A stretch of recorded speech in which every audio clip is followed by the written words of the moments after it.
When building your first PC, there are a lot of things to think about. What CPU do I want? Should it be AMD or Intel? Should I get an Nvidia graphics card? Is my power supply enough? All that stuff. But one thing that is definitely overlooked a lot is the case. Some people might just find it for aesthetics, but in fact it's way more important than that, and it can either make or break your entire system. For example, there are vents on either side of the case to allow for a bit of airflow, but the temperatures are nowhere as near going to be as good as a case like this that has a full mesh front panel which allows for a lot more air to pass through the entire system. These are really good, by the way. But this case isn't bad. It looks very nice. It's got a lot of ventilation on the sides, top and back. But what if it was worse? If you go on stores like Amazon, you'll see a bunch of cases that look even better than this, but they don't seem to have quite enough ventilation to keep components cool. Like, some have little to no airflow at all available at the front.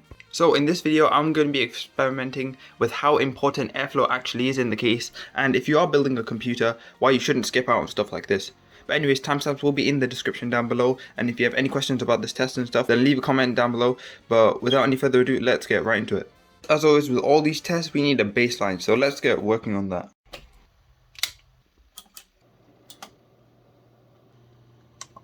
Okay, the PC is up and running, so we are going to be using Forza Horizon 5 for our test. Main reason is that it uses the CPU and GPU quite well in tandem, so that's going to be good. Anyways, with regards to Forza, we are going to be using just high settings for the sake of consistency, and gonna uncap the frame. How do I? Oh, yeah, uncap the frame rate. Also, I forgot to mention, we're going to be using MSI Afterburner for recording our temperatures and results. So I'm just going to be driving around for about 10 or so minutes and see how hot our components get. Well, the game just crashed after like 20 minutes because I got carried away, but you can see that the GPU temperatures was hovering around the 61 degree mark, and the CPU was around about 60 as well, like 50s. So let's move on to the mods.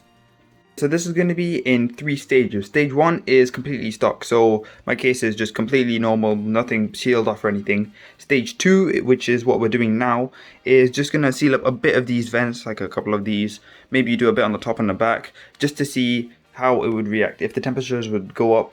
And stage 3 is the worst one, which is sealing up all the vents, having it no airflow whatsoever. We're going to see how it deals with that.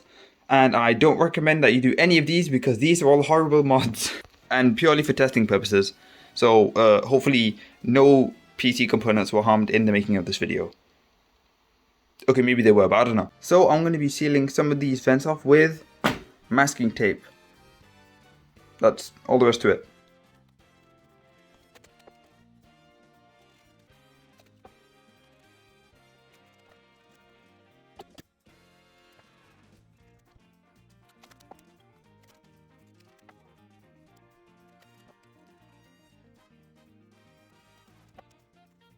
So stage 2 of the most jank YouTube test in the world is now done.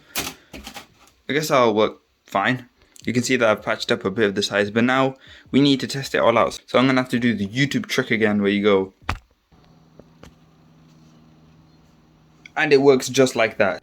Oh, hello, Editing Zazu here. The recording was bad, so I'm just going to summarize it here. We went up by around about 2-3 degrees on the CPU and 2 degrees on the GPU. So overall, not too much, and for general use, it should be perfectly fine. But one thing I did notice was that the fans had to work a lot harder than if it wasn't covered as much.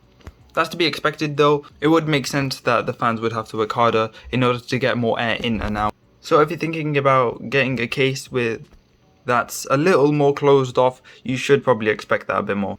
But anyways, but if you're for some reason gonna try this out, your results may differ. Like, I have a 240mm AIO and a Ryzen 5 3600, and I've got like 8 fans on my computer and it's slightly closed up. Like, there's a lot of variables that may make your results a lot different from. So do take all this with a grain of salt. But anyways, let's get on to the third and final test.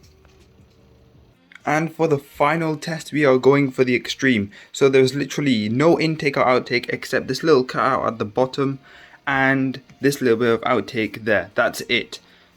And I was considering just completely sealing everything off, but the PC probably would have just overheated, and even on some of the worst cases they do have a small amount, so this little bit of intake and outtake should make up for it. The test is done, and from MSI Afterburner we can see that the GPU was chilling around about 74-75 degrees, which isn't too bad, and the CPU got as high as 93 degrees, and then after I just let it cool down and it just idled at about 71, 73, which is okay. The 90-degree mark is very concerning. When it gets to about 100 to 90 degrees, that's when you should probably look into changing a bunch of stuff. But considering we have this setup where everything is closed except the bottom and part of the top, it's okay.